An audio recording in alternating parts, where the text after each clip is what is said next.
now listening to the War Report Podcast Network.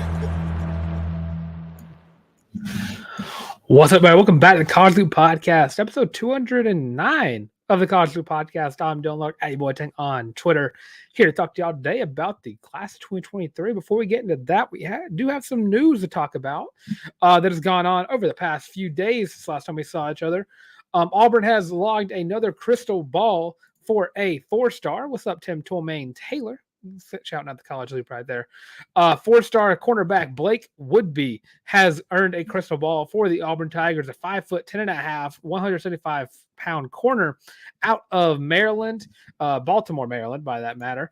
Looking at him, number 8 overall corner in the class 2025, number 2 overall prospect in Maryland. I was going through his scouting report a little bit. What's going on, Ant? And dude, he looks good.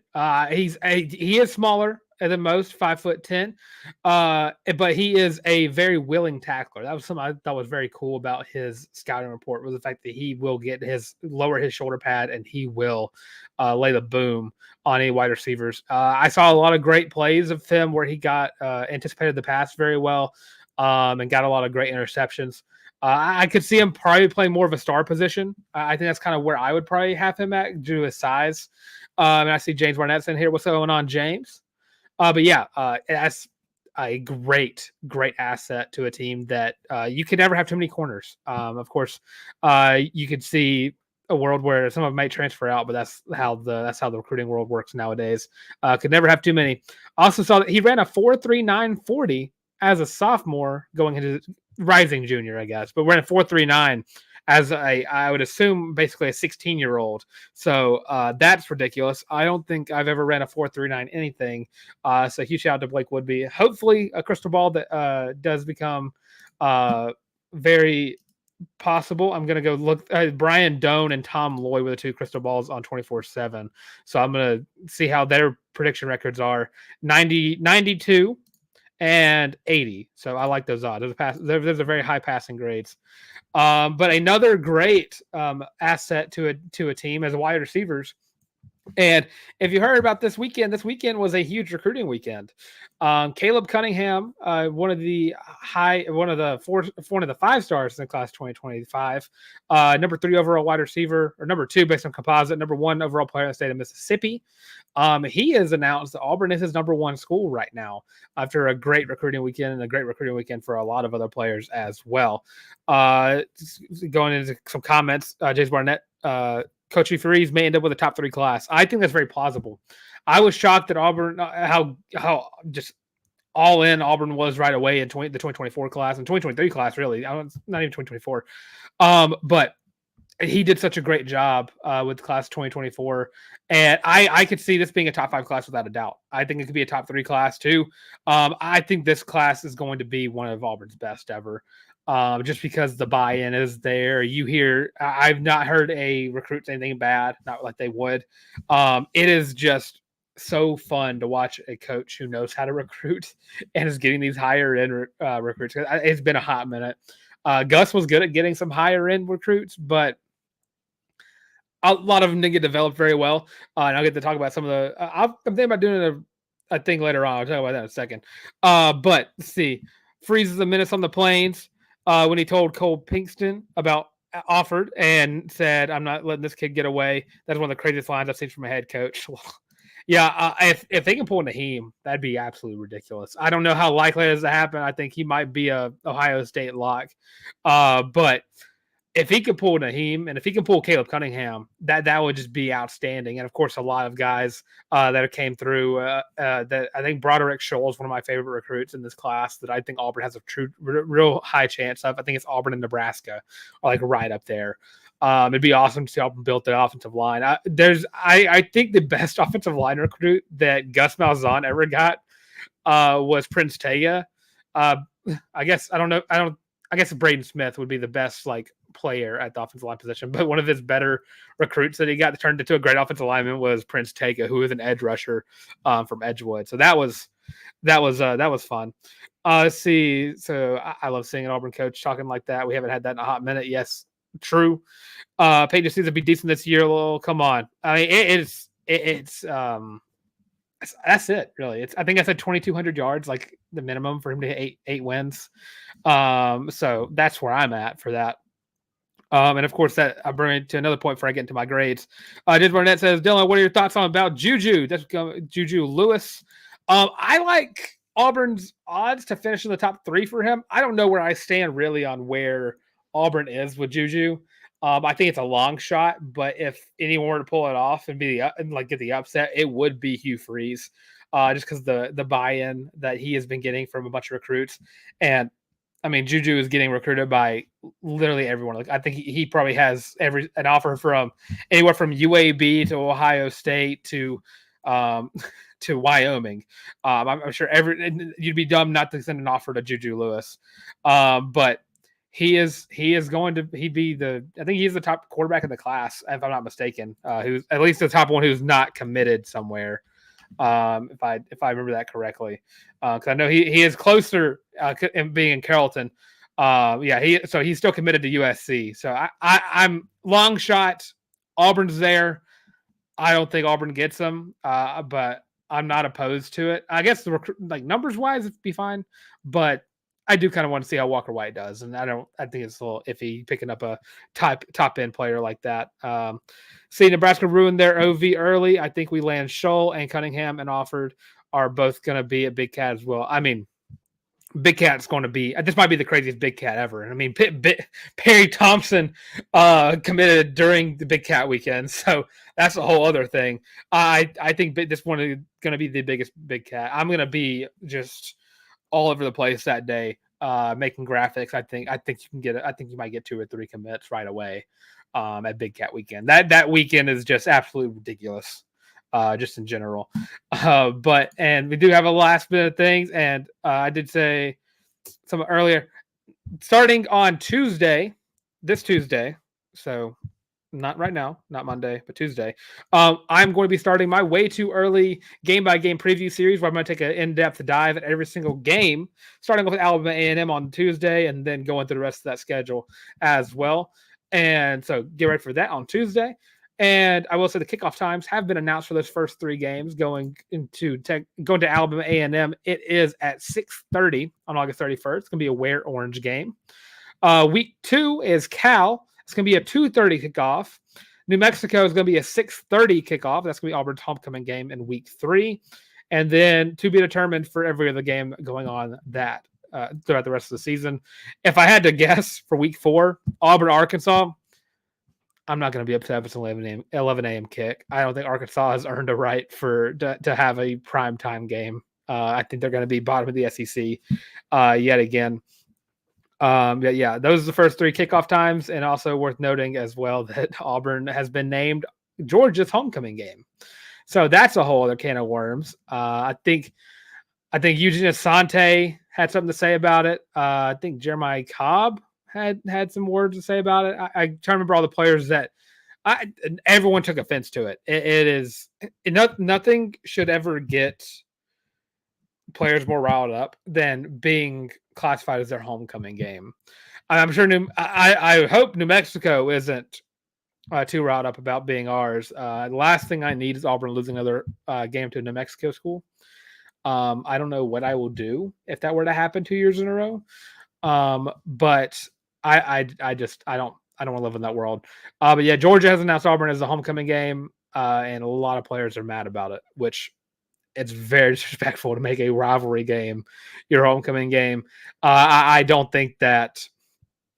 I'm still iffy on the fact if I think Auburn really I don't think Auburn will have a chance, of course. But I'm not too privy on Auburn getting the upset right away.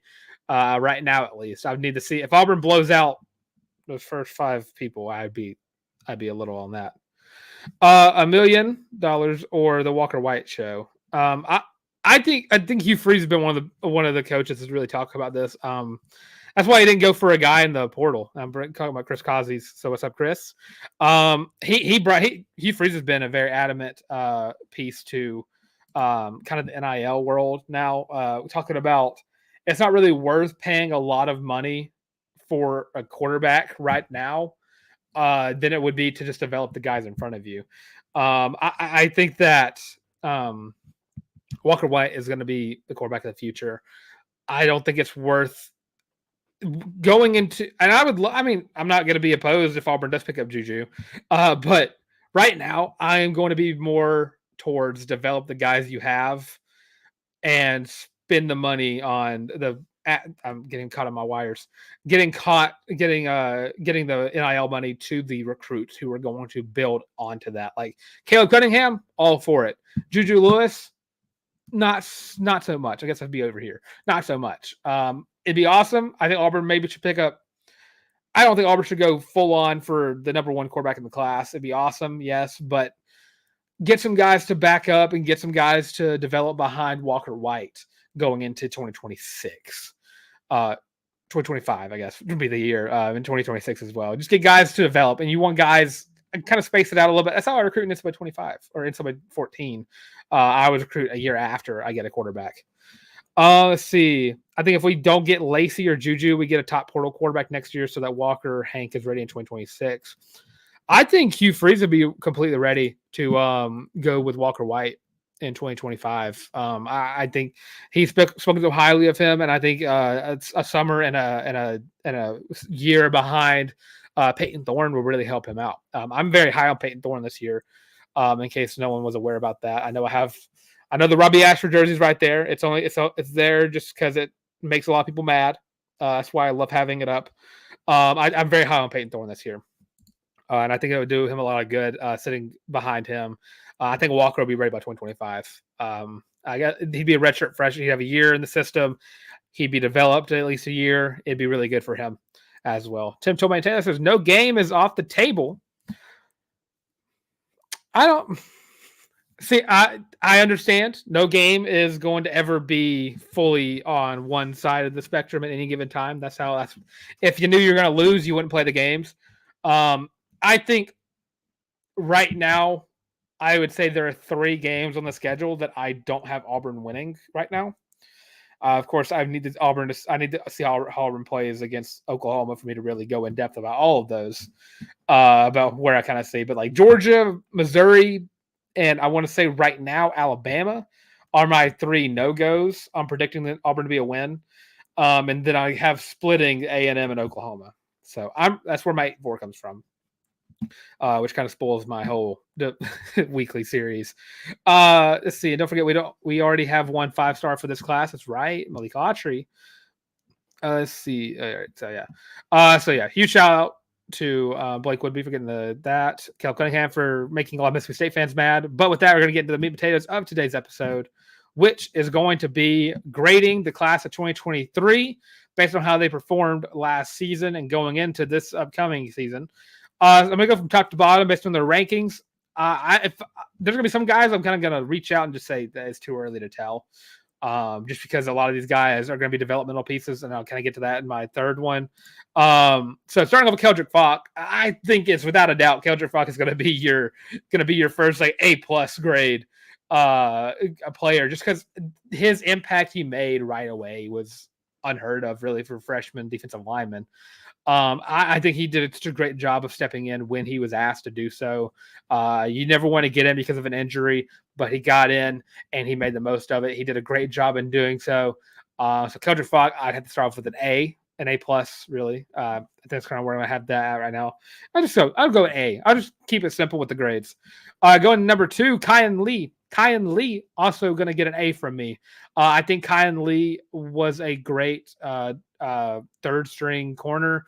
I think he definitely learned a lot from DJ and Nehemiah. And whenever he did get in due to Nehemiah's injury, he stood out. They didn't throw the ball to him very much, which kind of what you want as a corner. You don't want to get thrown the ball that much because that means you're doing your job correctly. But he did such a good job of doing that. He's athletic. I think he's going to be a top corner in the SEC next year. Auburn is a unofficial DBU. I'm going to start the narrative now. And Auburn's been so good in the years past of developing corners and defensive backs. I think Kyan Lee's going to be no different. So I just start with an A for Kyan Lee. So that's a nice little start off to the class 2023. Going to the third guy, Darren Reed. Darren Reed didn't get a lot of playing time. I think he got redshirted. So it's gonna be too early for me to really call. I'm gonna give him a not applicable right now in NA. Just because it's too early to tell. I don't want to give grades for people for players who didn't really get in.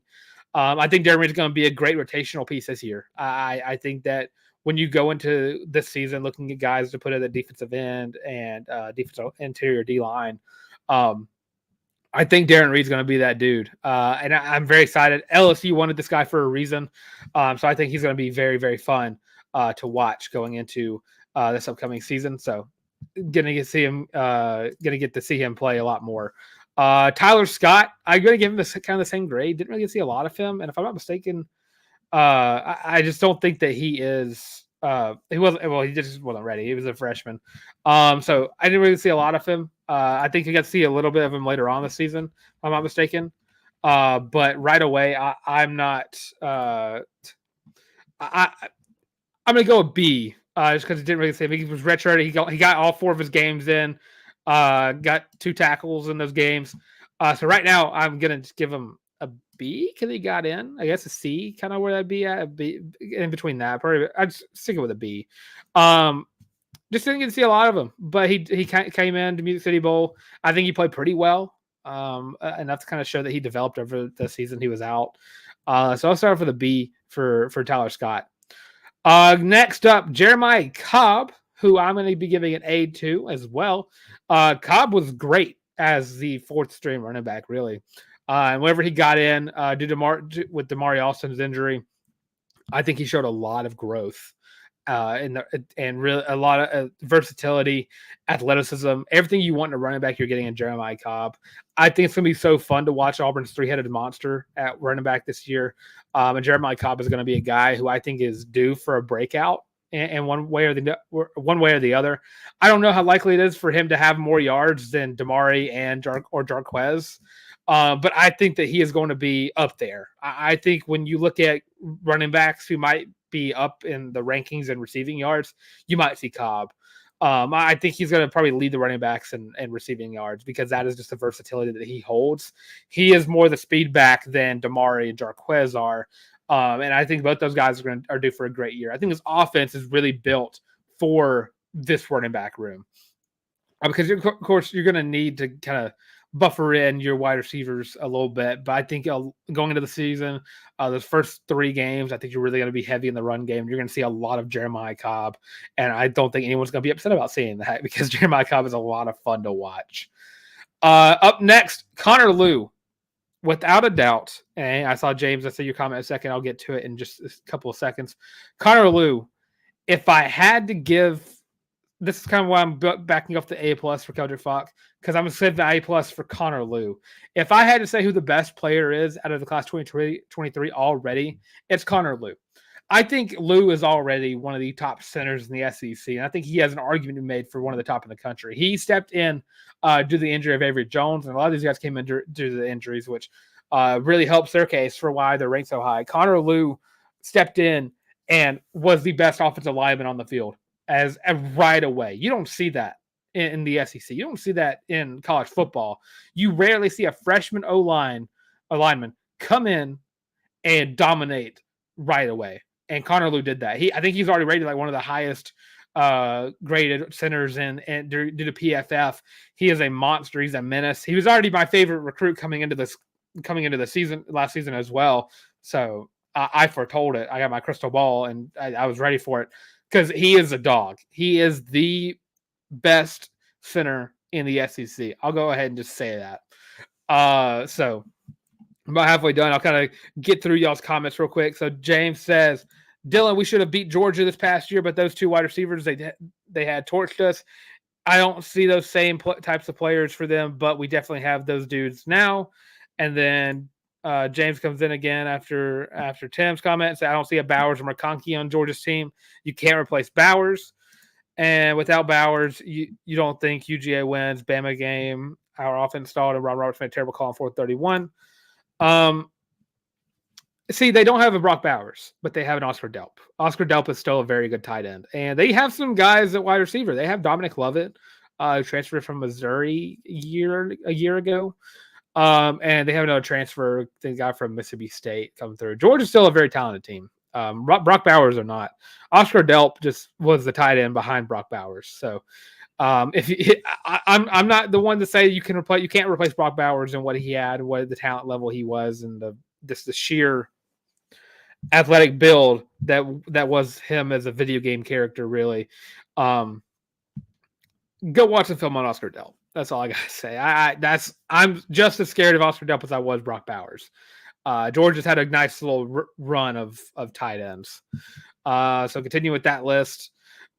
Sylvester Smith, I'm going to give an A. I think it's a very low. I think it's A-B range. I think he did very good in last year when he got in. I think he's going to be a starter this year. Him and the next guy we'll be talking about in a second. Kind of stepped in, was a nice strong safety player. I know Terrence Love behind him also kind of played the star safety role as well. And I'll even merge those two together. Sylvester Smith and Terrence Love did a great job whenever they got in, because they got in due with the injuries that were all over the secondary in the middle of the season. I mean, Nehemiah was out. You had Keontae deal with injuries. Kaufman dealt with injuries. And you saw those guys step in. And both these guys are at the same grade for me because I think they played the exact same way and got in the same exact time. So Sylvester Smith and Terrence Love both get an A from me. Now getting into the kind of meh parts of this class. Wilkie Denard, I'm gonna straight up just give a D because he transferred out. He never really. It's hard for me to really grade guys who transferred out. I guess it could be too early to tell, but he didn't work out with Auburn. He transferred out, so I think that's D to F to me. That's kind of where I have that. If you didn't stay with the team another year, I kind of can't grade you the same way I grade the guys who got redshirted. I just seem fair to the guys who were getting developed. So like Wilkie or not, I'm going to give a D. Going into next guy, Colton Hood, also transferred out. Going to get the same grade for me. So yeah, those two guys transferring out. And I'll go ahead and just say if they transferred out, they're getting a D. So Brenton Williams, and I think one more transferred out. I think Steven Johnson is the last one. So I'll just go ahead and throw that out there right away. Let's see. So next one up would be Xavier Miller. This one was the toughest one to grade. Because unlike some of the other guys, he got in without an injury. He was already a rotational piece in the offensive line. He was already a guy you saw in the first game before it got out of hand. I'm going to give Xavier Miller a B, strictly because there's a lot of talent there. He's a raw athlete, 6'5", 320. You can't coach size. You can't coach speed. You can't coach strength. I guess you can coach strength. But outside of the penalties, which were a lot, which is why I'm deducting him a grade, I think he showed a lot of promise. And I think he showed a lot of growth over the spring. And I'm very excited to see how he kind of merges. I think he's going to be you're going to see a lot more of a Xavier going into this year. And by that, I think he's going to be a starter going into this season. And I'm very excited to see how he does. It is so fun watching a grown, like a giant offensive lineman throw around D lineman in the SEC. That is just so fun to me. I think Too Tall does that. He's going to get a B for me, deduct because of the penalties. But he's going to be a lot of fun to watch. JC Hart, also on this list. I think I'm going to put him in the same kind of road as the not the walk-ons, the red shirts. Didn't get to see a whole lot of them. And that's just the case that that's just what you have to pay whenever you have guys that are so good in front of them. Only saw action in 4 games, only got in the games that Auburn should win. Didn't really record anything, so I'll give him the same grade. Basically too early to tell. So that's going to be for him. Tyler Johnson's going to be the same way, too early to tell. I didn't really see a lot of him, but his size, again, is going to be something that's going to be very fun to watch whenever you really get into the later stage of his development. He was another guy kind of like he was more raw than a Xavier. That's just because Xavier's coming from the JUCO level and was able to play in the college level before.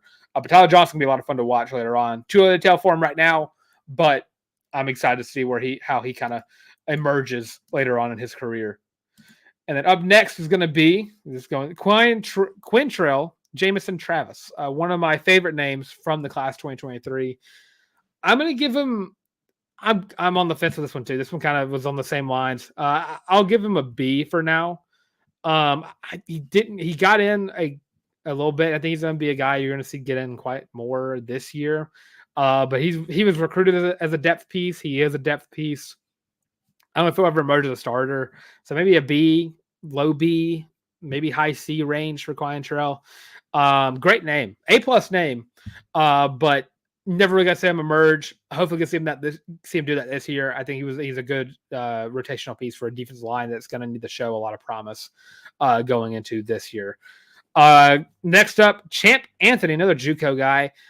Champ, I think, played very well whenever he did get in. I'll give him a B again, and I think he's going to be one of the first guys in the defensive back rotation. Champ Anthony is also one of my favorite guys that Auburn picked up as well. I saw a lot of positives in his film. I watched a lot of film on Champ Anthony, and it's very hard to find film on Tyler JUCO or Tyler Junior College. It's very hard to find film, and when I did, I loved it. He was on the smaller side, on the thinner side, really, and lowered his shoulder. He made great plays in coverage. He is very fun to watch. I think it's going to be even more fun to watch this year. Going to get a B for me because I think he came in and played pretty well for the time that he got in. But for right now, that's just he's going to be so fun to watch. He's one of my favorite players in secondary.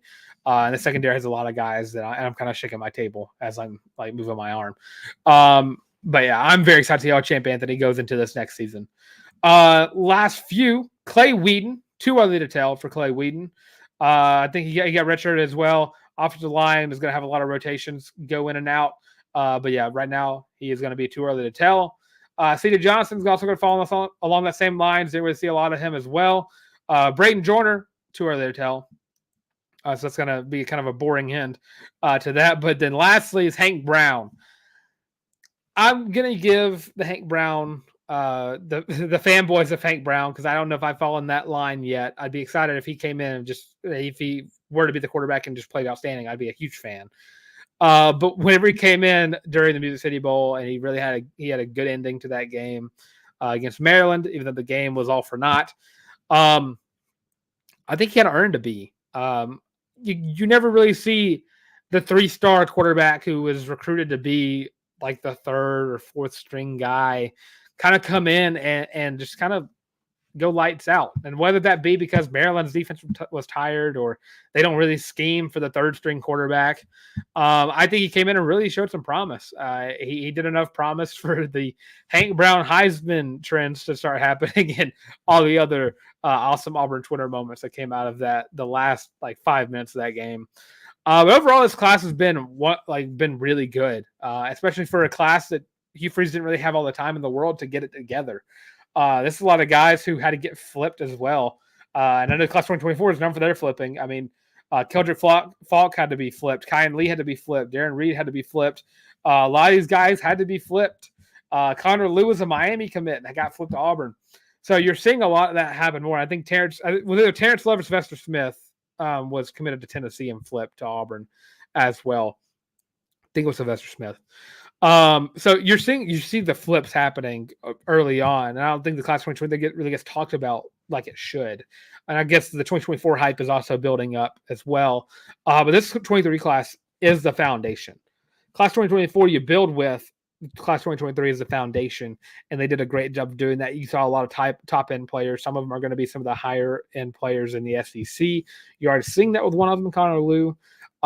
This class is so fun to watch. A lot of dogs, a lot of guys who got in right away and were already playing like they've been in college for 3 years already. Very excited to have this class develops another year. I'm very excited for Keldrick Falk. I'm very excited for Connor Lew. I think those two guys are going to be someone that the SEC is going to be scared of in a couple of years. But that's my grades for the class of 2023. Let me know your grades as well. Who's the highest ranked player to you in Auburn's 2023 recruiting class? And let me know in the comments below. And see Oscar. We got people talking about the Georgia game again. Oscar's a man child. He's bigger than Bowers, but same hands and speed. See, Ant gets it. Oscar is going to be someone who's going to he might have a season like Brock Bowers does. You have Carson Beck. You have better running back than you did last year. You have wide receivers who, outside of McConkey being gone, have the talent to do so. I mean, Dominic Levitt was a top-end wide receiver in the SEC at Missouri before Missouri got good. So they are, if I had to pick my national championship games, Georgia would probably be in one of those, just because they're just that good. And we do have a couple more things to talk about before we get to those. I'm going to play the little commercial, because if you're already watching the stream, thanks for tuning in. All of you who are also commenting as well, thanks for tuning in. And of course, don't forget to like and comment and subscribe. We're getting very close to 800 subscribers, and 100 means we're getting close to 900, and 900 means we're getting close to 1,000 subscribers as well.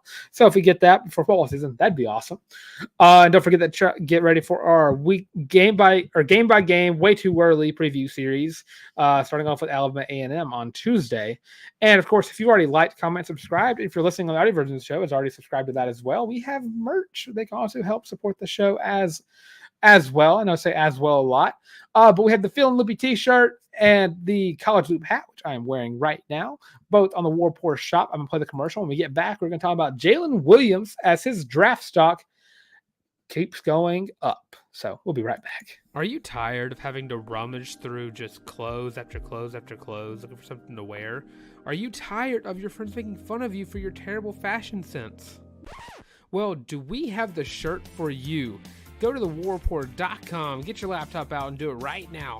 Go to the shop and get your very own Feelin' Loopy t-shirt as well as your College Loop hat, and you can get both of them for only $25 each. Plus shipping and handling, of course. But with that, now back to your regular scheduled program.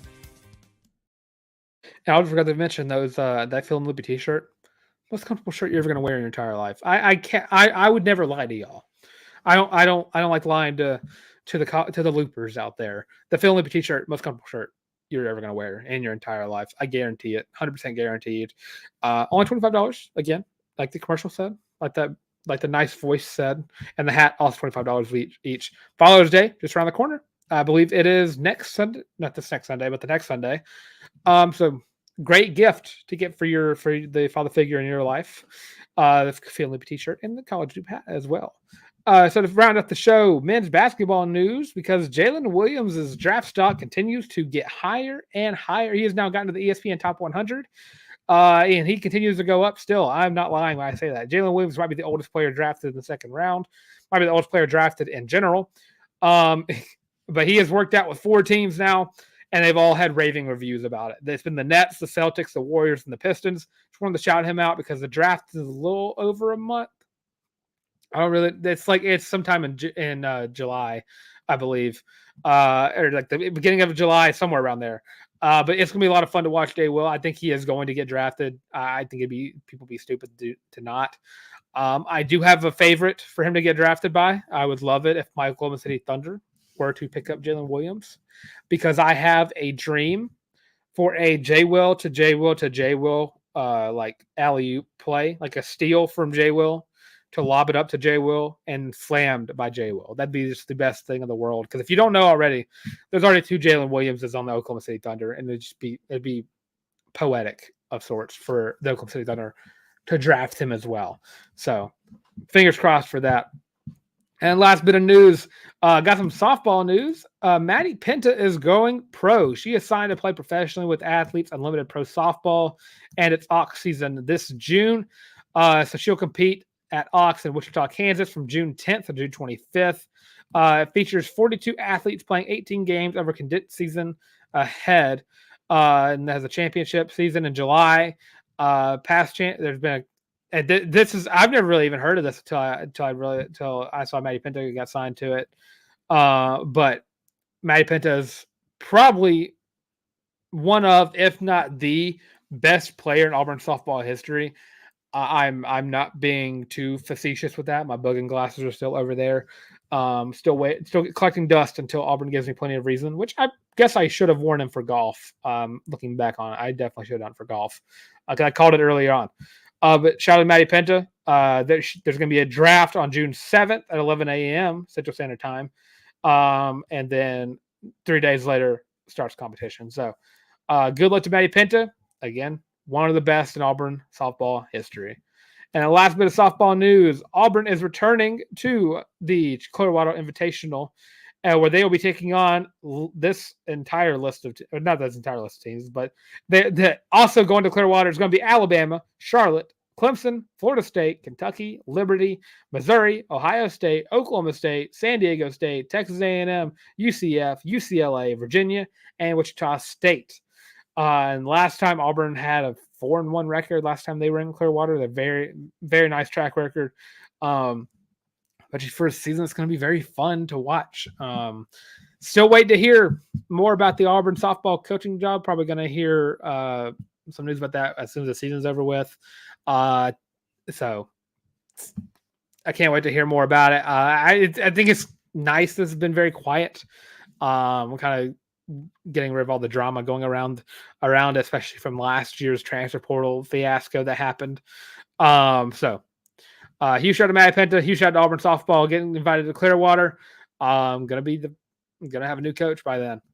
So with that kind of does it for the show today. If you got any questions for me about Auburn football, don't worry, they'll be answered if you ask them right away.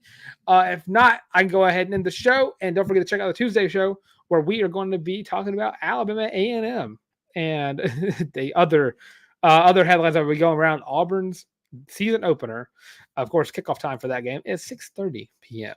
So, let's see. Dylan, do you think we hire someone on staff for Auburn softball? I think best course of action is just to look for someone outside the Auburn sphere. I think that's the best thing to do. I think a lot of people have been throwing around the Duke's coach. I heard Virginia Tech's coach was like the first one I heard about, or that was like rumored early on. I think for all the drama that happened of the past year surrounding Auburn softball, I think it'd be better to find someone without like a dog in the fight. So I prefer. I'm always more of the. I even feel this way when it comes to like hiring football coaches. Or like coordinators. I always thought like Dabo was dumb for promoting his like positional coaches to coordinator positions. I always think whenever there's like drama around a position like that, it's best to go grab someone else. And I mean, Auburn's done it before with softball, of course. So I think it's just better that way. So I don't know who it will be, but I don't believe it'll be someone within the Auburn sphere. So. With that, I think I'll just kind of wrap it up and let everybody get back to their Sundays. It's a beautiful day now after it kind of rained here a little bit, and I just turned away from the mic like a noob. But with that, I'm Dylan Larck. Hey, boy, Tank on Twitter. You can find me on there. You can also tweet at me if you want me to talk about anything in particular on the show. I want to cover recruiting more, but also recruiting is a whole other mess that I wish I knew more about. I'm not really an insider when it comes to things. All the things I say are my own words, which sometimes come out very word vomity. But with that, that'll vomit of the mouth. So check us out on Twitter, TikTok, Facebook, Instagram, and all of those at the College Loop as well. If you want a detailed description of how many days there are from that day until Auburn football, which right now at this very moment, if you're listening on the Sunday show, if you're listening on Sunday, June 2nd, it is 90 days to Auburn football. A little bit less for College Football in general. And of course, check us out on Spotify, Podcast, Google Podcasts, of course, Amazon Music at the College Loop as well. Just to stay in touch with us and stay in the loop when it comes to Auburn football. And of course, don't forget to come on here for the Tuesday show to listen to my preview. I'm going to go very in depth about Alabama A&M. I'm going to find things that people don't even know about Alabama A&M to talk about. So with that, that'll do it for the show. Thanks for everybody for tuning in. Thanks for everybody who's listening after the show comes out. And with that, that'll be this. Word vomit again. This has been the College Loop Podcast.